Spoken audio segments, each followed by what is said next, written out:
Assalamualaikum warahmatullahi wabarakatuh. Selamat sore teman-teman semua, kembali lagi di podcast Kelompok 7 PDB 78. Di sini kita akan membahas isu-isu yang panas terkait kesehatan mental dengan narasumber yang sudah berpengalaman dan juga berkompeten. Nah, saya Hanif Azikri Hidayatullah dan hari ini kita akan menggali lebih dalam terkait overthinking. Mungkin teman-teman belum memahami bahwa overthinking ini dapat mencegah kita untuk meraih potensi terbaik dari diri kita sendiri. Oleh karena itu, bersama kita hari ini ada Ibu Sofia Sahid sebagai psikolog yang sudah berpengalaman. Nah, sebelumnya Ibu Sofia, apakah benar Ibu sudah menjadi psikolog selama 8 tahun? Kalau dihitung sekarang 9 ya, 9 9 tahun. tahun, Oh, iya, heeh. iya.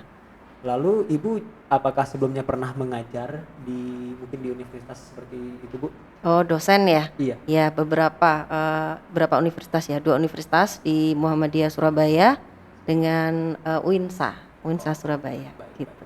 Lalu rutinitas sekarang, menjadi psikolog ya, Bu, ya? Iya, jadi sekarang lebih banyak jadi praktisi ya, Oh ya, karena, praktisi. ternyata saya lebih cocok gitu untuk praktek, kemudian kebetulan, jadwal untuk keluar kota juga setiap bulan ada gitu sebagai, narasumber, sehingga, ketika saya masih di instansi kan agak susah ya, Oh kalau iya. mau mengajar di luar kota gitu. Oh iya. Baik, Bu. Jadi kita langsung saja ya, kita kan bahasnya overthinking ya.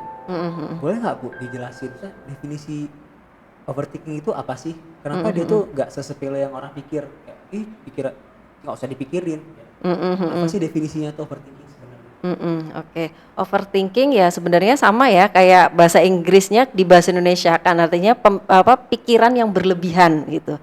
Yang, akhirnya berdampak pada kecemasan, kemudian kekhawatiran yang semuanya itu sifatnya serba berlebihan. Yang seharusnya ya dipikir tapi, cukup saat itu saja untuk mempertimbangkan tapi ini kebablasan gitu. Oh, Artinya, seseorang yang mengalami overthinking ini dia memiliki kesulitan untuk mengontrol pikirannya atau mengontrol, perilakunya untuk terus memikirkan hal itu gitu. Harusnya sudah saatnya stop gitu, tapi dia, tidak bisa menghentikan itu. Artinya dia berusaha untuk, mencari jalan keluar yang terbaik mungkin ya, untuk mempertimbangkan berbagai alternatif solusi, tetapi itu tidak bisa dia kontrol dengan baik sehingga akhirnya, eee, pikirannya itu ke mana-mana. oh, Gitu. Kalau saya, ibaratkan itu kayak di pikiran kita itu kayak ada lalu lintas yang crowded gitu, ya yang macet terus, orang serba pengen menyerobot satu sama lain. Jadi lalu lintasnya, kacau lah di pikiran kita kalau orang lagi overthinking. oh ya, Mhm. menarik, Bu. Lalu ini kira-kira penyebab overthinking ini apa aja ya? Apakah dia ada kaitan dengan genetiknya mungkin, Mhm atau mhm. karena lingkungan, atau karena kondisi sosial? Kenapa bisa seseorang tuh terkena overthinking? Mhm mhm. Kalau di psikologi itu, kita kenal dengan 3 aspek ya, biopsikososial. Bio itu biologis, artinya kayak genetik, terus ada enggak dari keturunan si orang yang overthinking ini barangkali ibunya juga overthinking. Ya, karena menularkan ya, Iya. model keluarga, model perilaku yang didapat dari keluarga itu akan, di-copy paste sama anaknya ya. Apakah secara genetik orang tuanya atau mungkin keluarganya ada yang overthinking atau tidak gitu ya. Kalau memang, keluarganya overthinking biasanya akan nurun ke anak-anaknya, gampang panik, apa-apa cemas gitu. Jadi saya sering ketemu dengan klien-klien yang overthinking-nya itu karena dari orang tua gitu. Karena ngelihat orang tua apa cemas terus dia jadi ikutan gitu. Itu dari segi biologis ya. Kemudian dari segi psikologis itu dari segi kepribadian. Dia secara pribadi dia orangnya memang bawaannya mudah overthinking atau enggak gitu. Jadi kan tiap orang tuh ada yang bawaannya beda-beda, ada orang yang mungkin woles gitu ya, slay gitu, santai gitu, tapi ada Mhm. juga apa-apa dikit hal sepele pun dipikir gitu.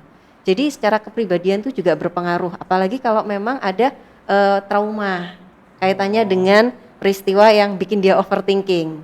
Nah itu kan, psikologisnya ya, secara psikologis ada enggak gitu background itu gitu, kalau memang ada trauma yang berkaitan dengan yang bikin dia overthinking, kemudian juga ada, dari kepribadian bawaannya memang orangnya gampang mikir gitu. Nah, terus yang ketiga dari lingkungan. Nah, lingkungan sekitarnya apakah dia ada di lingkungan yang memang stresornya itu berat gitu, misalkan bikin dia jadi sering harus mikir gitu, atau mungkin ada tekanan-tekanan sosial yang membuat dia akhirnya jadi mudah overthinking. Jadi 3 aspek itu akan sangat mempengaruhi seseorang itu akan jadi orang yang overthinking atau tidak, gitu. Menarik ya overthinking ini. Nah, lalu Bu, overthinking ini seberapa parah sih dampaknya? Apakah bisa sampai membuat orang tuh lebih mudah kena penyakit? Apakah bisa mengganggu produktivitas orang?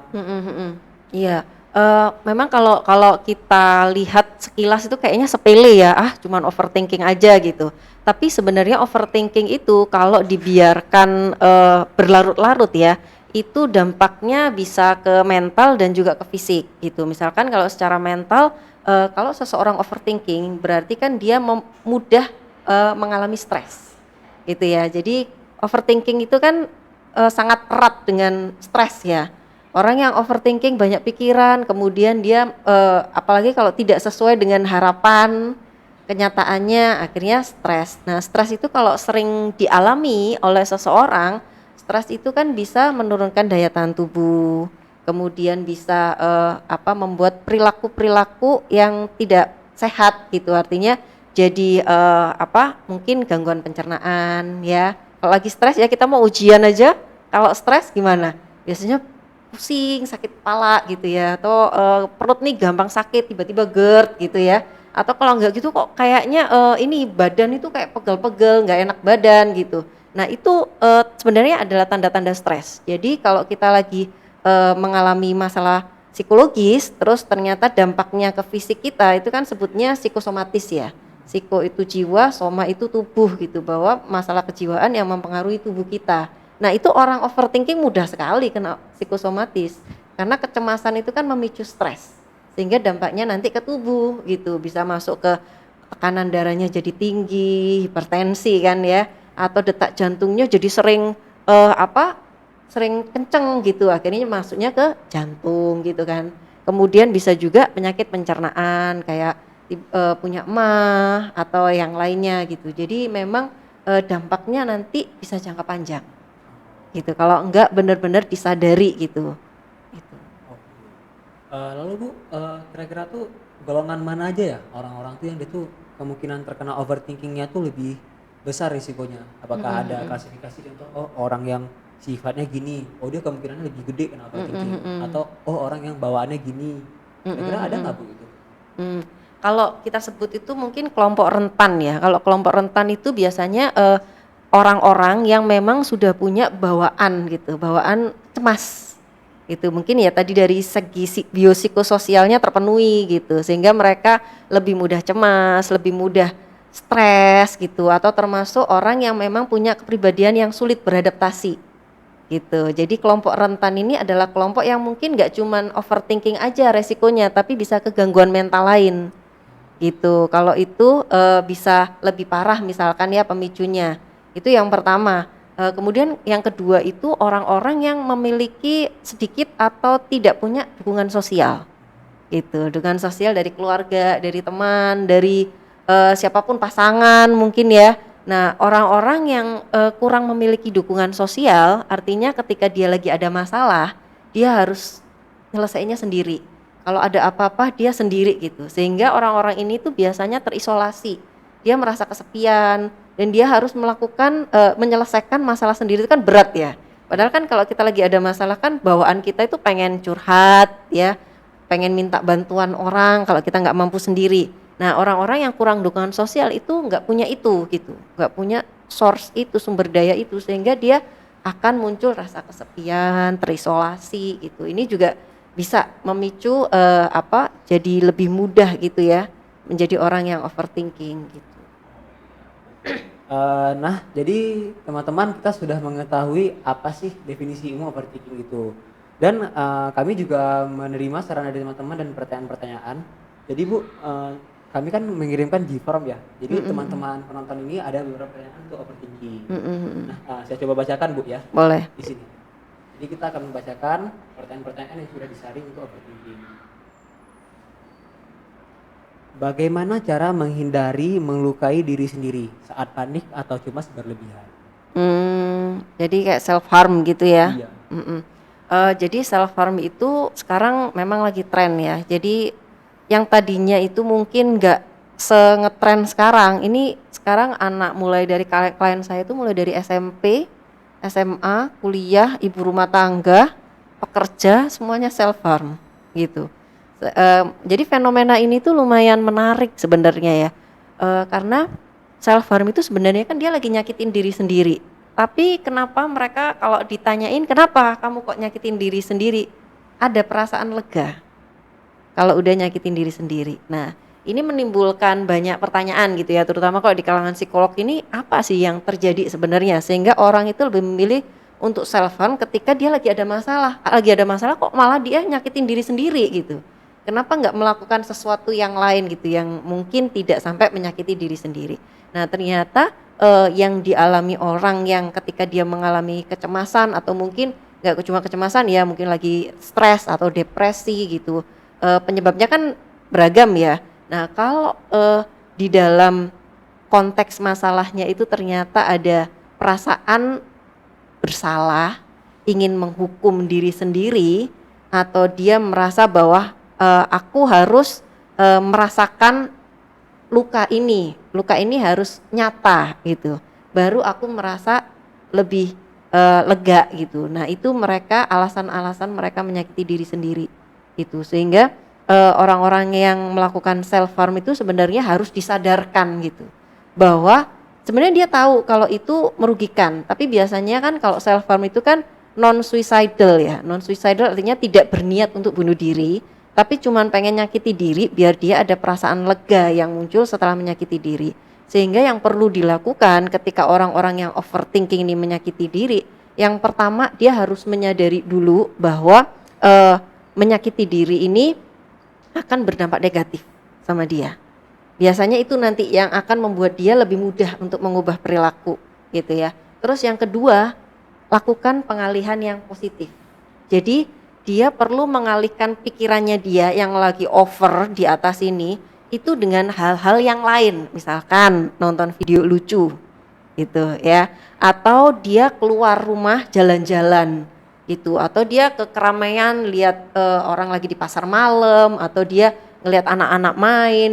Pokoknya dia harus ada cara untuk dia mengalihkan dari pikiran untuk menyakiti diri itu gitu. Sehingga pikiran itu kan sebenarnya cuma sesaat, hanya sepersekian detik biasanya pikiran untuk menyakiti diri. Kalau sepersekian detik itu dipraktekkan jadi gitu, akhirnya jadi ngebarcode atau dan lain sebagainya. Tapi kalau sepersekian detik itu dia do something, menyadari, wah aku udah mulai nih mau self harm nih. Ya udah aku keluar aja deh, naik motor ke rumah temanku. Aku ngobrol sama temen aku, hang out gitu. Nah itu hilang pikirannya. Jadi belajar untuk menyadari gitu kalau udah mulai muncul tuh gejala-gejala pengen self harm. Yang kedua, alihkan ke hal-hal yang lebih positif, yang lebih sehat daripada menyakiti diri sendiri gitu. Lalu nih untuk pertanyaan kedua, saya bacakan ya Bu. Sebenarnya apa yang harus dilakukan ketika overthinking ini udah mulai mengganggu aktivitas sehari-hari kita? Jadi kalau udah mulai mengganggu aktivitas, produktivitas, apa yang harus kita lakuin langkah-langkahnya, pencegahannya? Pencegahannya yang pertama jelas kalau kita memang tahu kalau diri kita ini overthinking, kita harus belajar untuk menata pikiran kita ya, karena overthinking ini kan kayak ada pikiran-pikiran yang bertumpuk-tumpuk kan di dalam sini gitu. Nah kita belajar untuk mengkonkretkan, makanya biasanya kalau klien yang overthinking itu saya minta untuk mereka punya jurnal. Jadi mereka tulis pikiran-pikiran yang bikin mereka ini numpuk-numpuk di atas ini gitu, itu ditulis aja. Misalkan aku hari ini mikir tentang ujian buat minggu depan. Masih minggu depan? Iya ya masih minggu depan, masa aku mau mikir sekarang gitu. Jadi mereka diminta untuk mengkonkretkan apa sih pikiran-pikiran itu, ditulis gitu. Terus setelah itu pikiran-pikiran itu di kolom sebelahnya mereka menganalisa pikiran itu tuh prioritas apa enggak. Jadi itu perlu dipikirin sekarang atau dipikirin nanti aja. Mana yang prioritas di antara pikiran-pikiran itu. Sehingga dia nanti akan belajar bahwa ada pola-pola gitu tertentu yang biasanya bikin dia overthinking. Ya, contoh pola ketika mau ujian baru overthinking, atau ketika dia lagi ada masalah sama pacarnya baru overthinking. Nanti dia akan tahu polanya. Wah, ini nih polanya nih, berarti aku habis ini mau overthinking. Nah, sebelum overthinking dia do something biar nggak overthinking. Mungkin dia selesaiin duluan gitu sebelum overthinking terjadi, atau dia belajar dulu gitu, dia cicil yang banyak sehingga dia nanti supaya nggak overthinking gitu. Itu sih kalau misalkan mau mencegah supaya tidak mudah overthinking. Oh iya. Mm-mm. Ini ada pertanyaan yang agak panjang ini. Mm-mm, Jadi mm-mm. pertanyaan lumayan, saya sendiri lumayan tertarik. Jadi dia bertanya, mengapa ketika overthinking kita merasa semua pikiran buruk tersebut benar adanya? Mm-mm. Padahal orang lain sudah mengatakan hal yang sebaliknya. Jadi kayak kita nih irasional, kita nih Mm-mm. cuma pikir pikiran buruk aja. Padahal mungkin emang nggak seburuk itu, tapi Mm-mm. kenapa kita nggak bisa mengontrol, nggak kayak Mm-mm. biasanya? Mm-mm, mm-mm. Oke. Nah, ketika kita mengalami kecemasan atau kekhawatiran, biasanya kita akan cenderung berpikir negatif. Jadi kita akan melihat sesuatu itu dari sisi negatifnya dulu. Kenapa? Karena manusia itu kan diciptakan kalau dia mau mengalami sesuatu yang buruk, dia diajari untuk antisipasi. Itu mekanisme pertahanan dirinya memang seperti itu kita. Jadi sebelum itu terjadi, kita antisipasi dengan cara apa? Dengan cara memikirkan kemungkinan buruk dari suatu situasi. Nah, perbedaannya adalah pada orang overthinking, dia memikirkannya secara berlebihan. Harusnya dia sudah cukup, oke, stop gitu ya. Tapi dia nggak bisa nyetopin itu.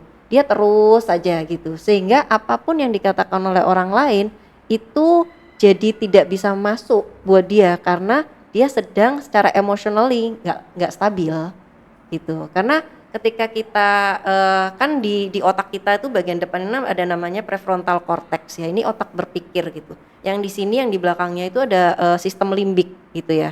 Nah, ini ketika sistem limbik ini lebih dominan, artinya kita lagi emosional, kita lagi stres ya, maka dia akan mempengaruhi prefrontal cortex. Bisa jadi prefrontal cortex ini ngalami namanya brain fog.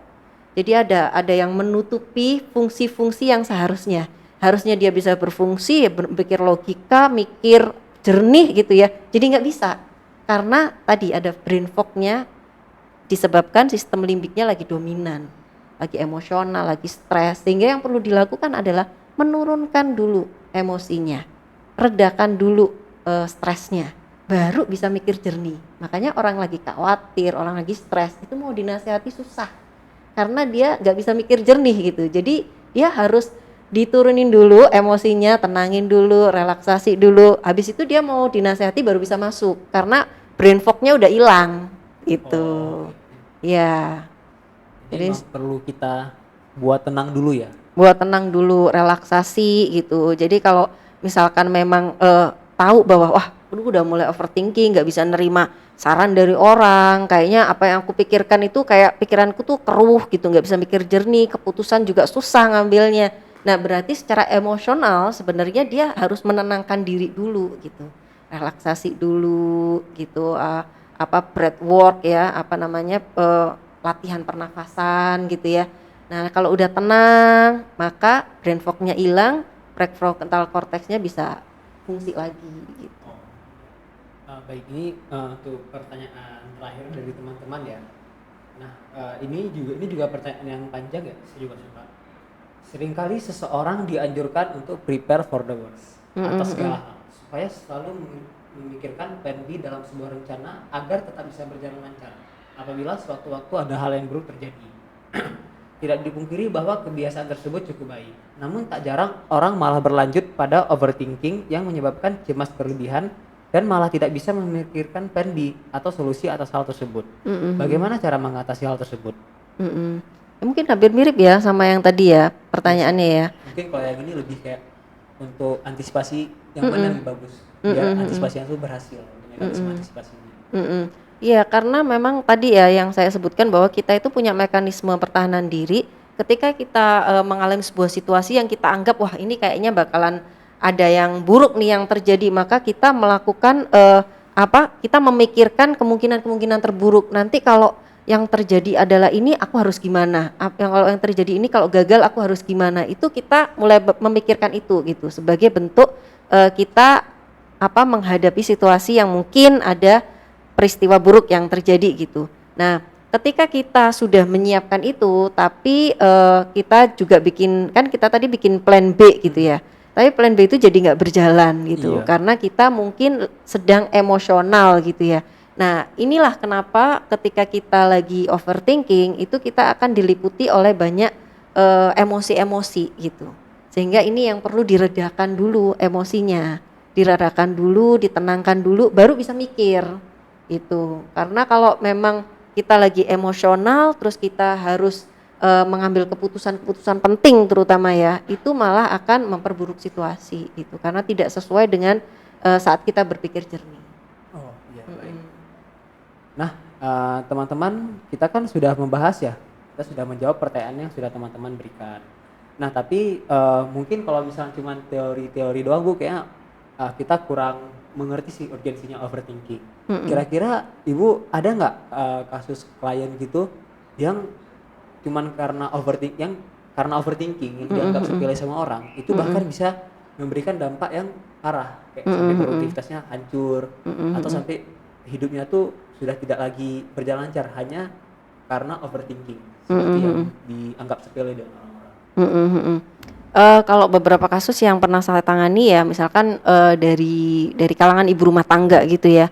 Kalau dari kalangan ibu rumah tangga itu karena dia memikirkan bahwa ini salah satu kasusnya ya, contohnya. Jadi dia ini pernah mengalami operasi gitu, sehingga dia kan dengan operasi itu peristiwa besar ya buat hidupnya gitu, sehingga dia tidak ingin mengalami itu lagi, sehingga yang terjadi adalah pemikiran-pemikirannya dia jadi berlebihan. Gimana biar aku nanti tetap sehat gitu.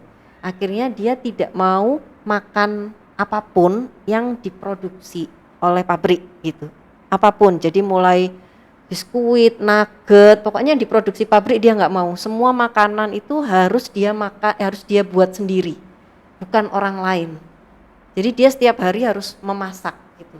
Dan dia nggak mau makan kayak jual di supermarket itu sama sekali gitu, karena dia berpikir kalau misalkan aku nanti makan yang di luar itu yang nggak sehat-sehat, aku nanti akan sakit lagi, aku operasi lagi gitu, sampai segitunya. Bahkan dia memutuskan untuk tidak makan nasi karena nganggap nasi itu mengandung banyak zat-zat yang membahayakan kayak gula, terus kalori tinggi dan lain sebagainya, sehingga dia tidak makan nasi, dia hanya makan sayur dan buah yang dia masak sendiri, dan itu masaknya itu masak mentah ya, jadi nggak pakai api, kadang-kadang cuma di ini aja gitu. Itu di perkotaan, itu orang kota loh itu seperti itu ya. Karena apa? Karena pikirannya dia itu yang berlebihan tentang resiko kalau dia makan makanan yang sembarangan nanti aku bisa sakit gitu.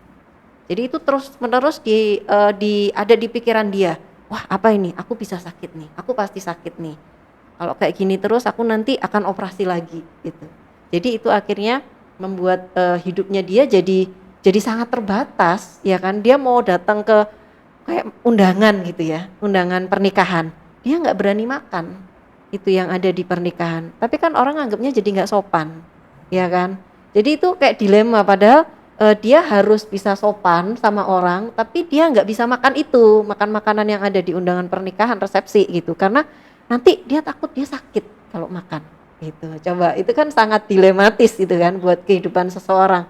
Kalau berlangsung lama, apa yang terjadi, dia diundang di rumah temannya atau diundang di rumah saudaranya, dia nggak mau makan karena takut kalau itu nanti menyebabkan dia sakit gitu. Itu salah satu contohnya.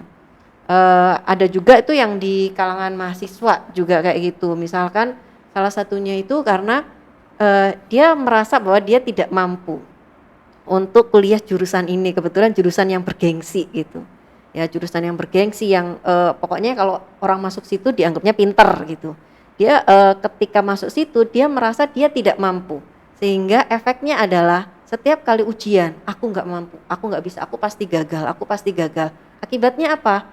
Selalu setiap kali ujian harus ke psikolog dia, harus treatment, karena kalau enggak dia nanti nggak bisa belajar, nggak bisa ngerjain ujian, bawaannya itu stres gitu. Jadi ini GERD gitu, setiap hari GERD, terus mual, muntah gitu. Itu seperti itu karena dia akarnya adalah rasa tidak percaya diri. Padahal sebenarnya eh, ini ketika dia berusaha, dia bisa ternyata lulus ujiannya gitu akhirnya. Jadi terakhir kemarin ya dia bisa kok lulus gitu. Cuman memang dia karena pikirannya itu sudah sangat melekat bahwa aku sebenarnya nggak mampu di jurusan ini gitu. Sehingga dia setiap kali membuka buku pelajaran, aku nggak mampu ini, aku nggak bisa, aku pasti gagal gitu. Jadi itu terus-menerus menghantui, sehingga setiap kali ujian dia harus di treatment dulu biar tenang gitu, baru dia akhirnya bisa normal lagi. Ntar ujian lagi gitu. Jadi itu contohnya. Jadi kita sudah melihat contoh kasusnya ya. Berarti kita dari sini kita bisa mengetahui bahwa overthinking ini nggak bisa kita anggap sepele ya. Mm-mm, Karena mm-mm. kalau dari yang kasus ibu rumah tangga ini berarti tuh secara tidak langsung dia bukan hanya mengganggu kehidupan dia, tapi itu kan mengganggu kehidupan keluarga dia juga ya harusnya. Betul, betul. Anak-anaknya itu nggak boleh makan makanan yang di luar Wah, gitu. Suaminya juga, tapi akan sama suaminya nggak apa-apa. Tapi suaminya itu sebenarnya kan apa? Ya kalau ke rumah orang kan sopan santun gitu ya, makan atau ke resepsi gitu. Itu dia harus konflik dulu gitu sama suaminya sebelum berangkat ke ya itu ke acara-acara kayak gitu. oh iya. Dan itu kalau yang ibu rumah tangga ini kan kasusnya yang saya dengar ya itu kan udah parah ya.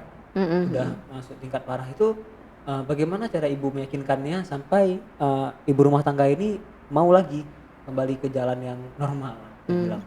Kalau kalau biasanya sih kita cari dulu, di anamnesa dulu ya, digali dulu sebenarnya penyebabnya apa gitu. Kalau memang penyebabnya itu karena trauma pasca operasi gitu, berarti kan traumanya ini yang harus dipulihkan dulu. Bahwa itu sudah berlalu, itu sudah lewat.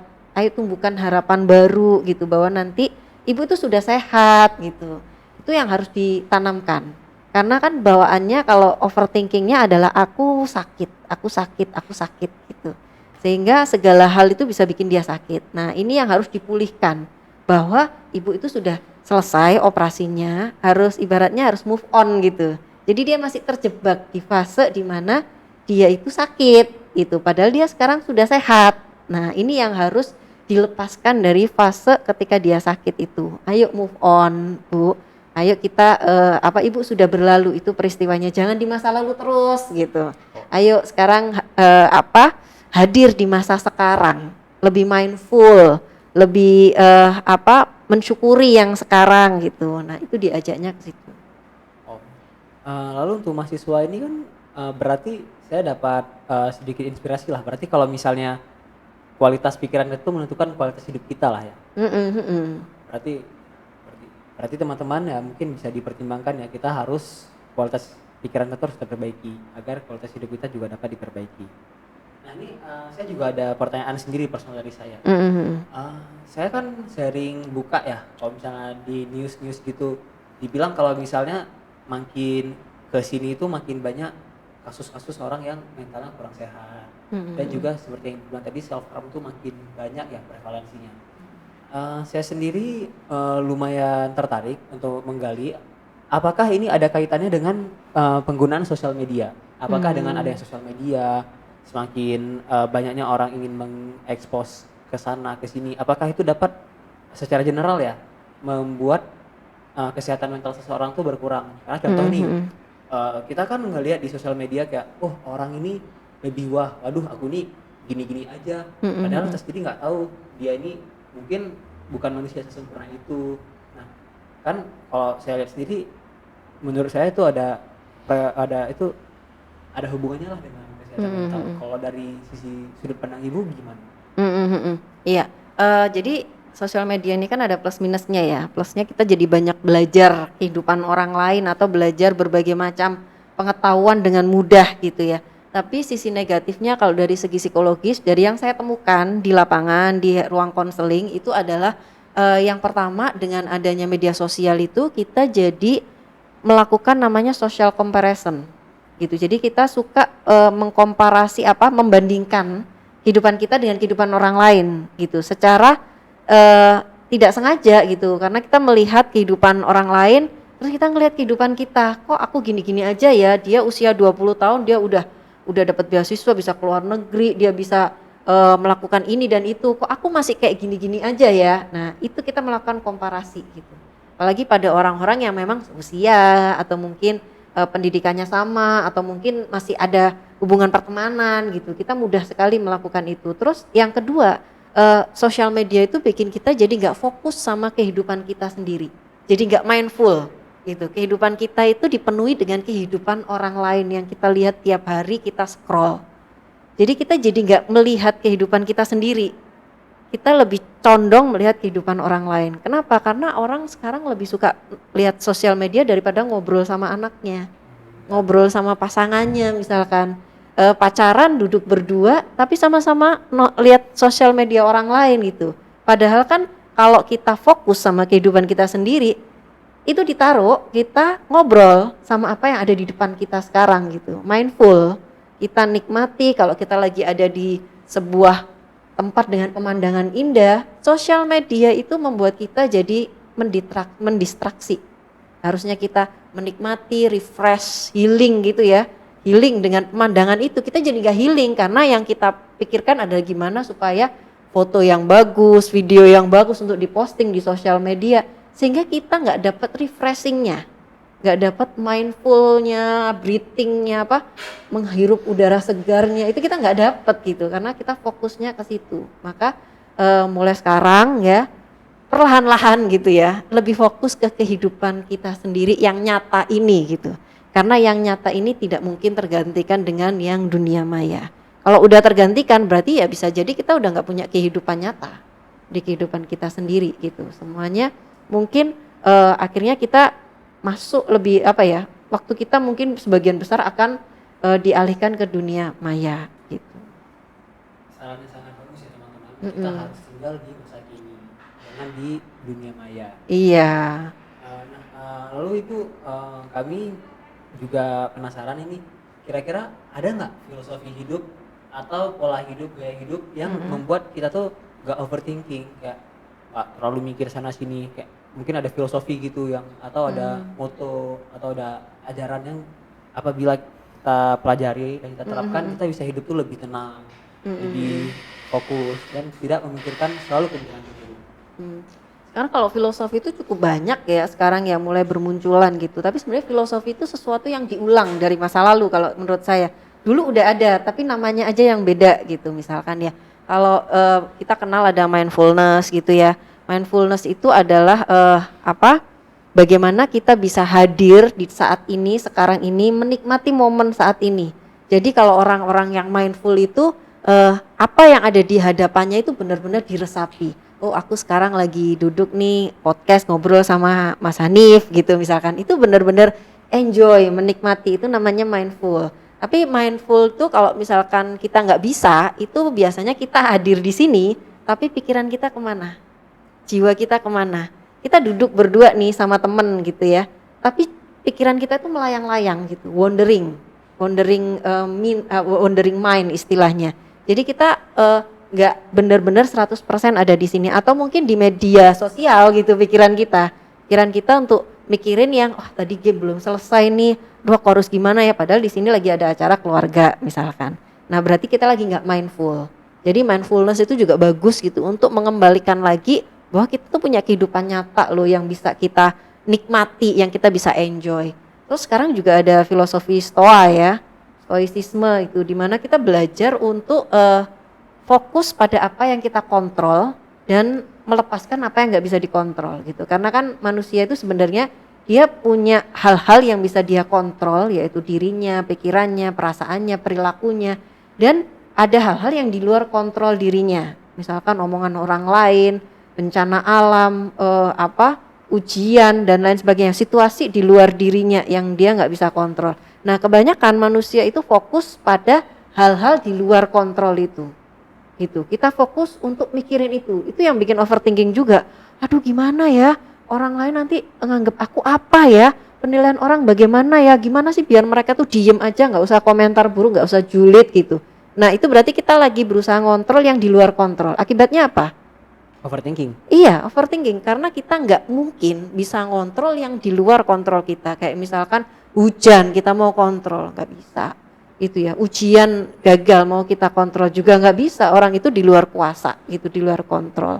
Itu. Nah maka kita kalau di filosofi Stoa itu kita belajar untuk melepaskan yang di luar kontrol itu. Ya udah ikhlasin aja. Kalau nggak berhasil ya sudah nggak apa-apa gitu. Kalau di Islam itu ada namanya menerima qadar. Ya menerima qadar. Qadar itu kan udah ditulis 50.000 tahun. Kita mau ngubah juga nggak bisa, nggak punya kuasa.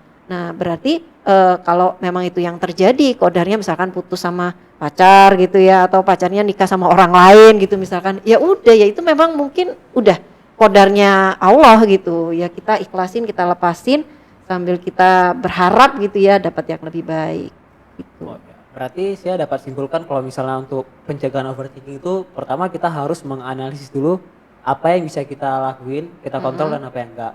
Lalu kita fokuskan energi kita ke apa yang bisa kita kontrol dan kita mengikhlaskan apa yang tidak bisa kita kontrol. Atau kalau kalau di cognitive behavior therapy itu ya, itu ada istilahnya STAR, STAR. STAR tuh S itunya stop. Jadi setiap kali ada pikiran yang muncul, stop gitu. Hentikan apapun pikirannya, bilang sama diri kita, ayo stop, diam dulu gitu. Stop, kemudian think itu kita berpikir tentang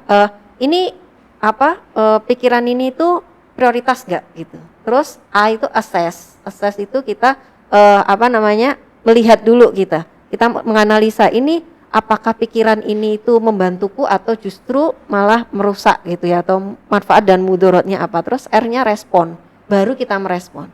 Jadi setiap kali kita punya pikiran, biar kita nggak reaktif, kita stop dulu, kita lihat dulu ini pikiran ini penting nggak buat aku ya, oh kayaknya nggak penting deh, kemudian kita baru merespon gitu. Jadi dengan hanya nyetop aja, itu kita lagi nyabotase pikiran liar itu. Pikiran liar yang mau kemana-mana itu kita cut dulu gitu. Sehingga ketika dia di-cut, dia akan bingung. Sehingga dia tidak liar lagi gitu. Karena berarti saya di-cut nih, nggak bisa nerus nih pikiran yang liar itu. Sehingga kita akan lebih mudah untuk ngontrol pikiran-pikiran buruk itu. Gitu.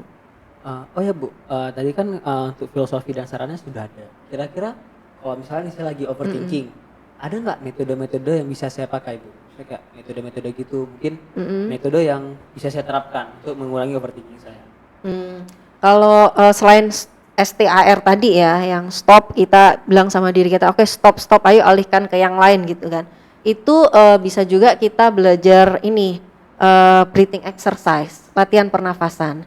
Jadi kan overthinking itu kan kaitannya sama kecemasan ya. Nah, kita belajar untuk menurunkan kecemasan, menurunkan stres dan emosi itu lewat latihan pernafasan dalam. Jadi sebenarnya sangat sederhana, dan ini juga kalau di mindfulness namanya mindful breathing. Itu ya, kita belajar untuk tarik nafas sambil kita bilang sama diri kita, nafas masuk. Gitu. Terus lepaskannya juga pelan-pelan. Jadi nariknya dalam, lepaskannya juga pelan-pelan. Jadi nggak gini ya, tapi pelan-pelan sambil kita bilang sama diri kita, nafas keluar. Nah, nafas masuk, nafas keluar. Itu. Jadi kalau metodenya yang lebih panjang ada namanya 478. Tapi itu butuh latihan ya. Kalau aku ajarin sekarang nanti malah salah mengartikan, kan agak bahaya ya. Itu. Tapi intinya adalah pernafasan dalam itu bisa membantu kita ketika kita menghadapi kecemasan atau mungkin panic attack gitu. Kan biasanya kalau overthinkingnya udah benar-benar gitu ya, biasanya bisa ke panic attack, nggak bisa nafas, sesak gitu ya, terus pengen pingsan dan lain sebagainya. Nah itu cari tempat buat duduk, yaitu nafas dalam, lalu lepaskan gitu. Diulang-ulang sampai terasa nyaman lagi gitu. Iya. Baik, terima kasih banyak Bu ya untuk wawasannya hari ini. Jadi teman-teman, kita sudah mengetahui apa itu definisi overthinking, kita juga sudah menjawab pertanyaan-pertanyaan yang kalian miliki untuk overthinking, dan kita sudah mempelajari kasus-kasus terkait overthinking. Nah, oleh karena itu dari saya sendiri, saya berharap video ini dapat membantu kita semua dalam mengatasi overthinking. Dari Ibu, apakah ada harapan sebelumnya?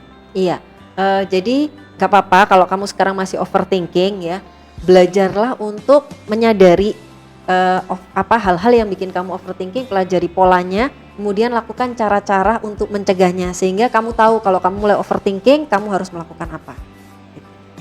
Baik, terima kasih Bu Sofia atas Sama-sama. waktunya hari ini. Ya, kami dari kelompok 7 PDB 78 izin pamit undur diri. Selamat sore semuanya. Assalamualaikum warahmatullahi wabarakatuh. Waalaikumsalam.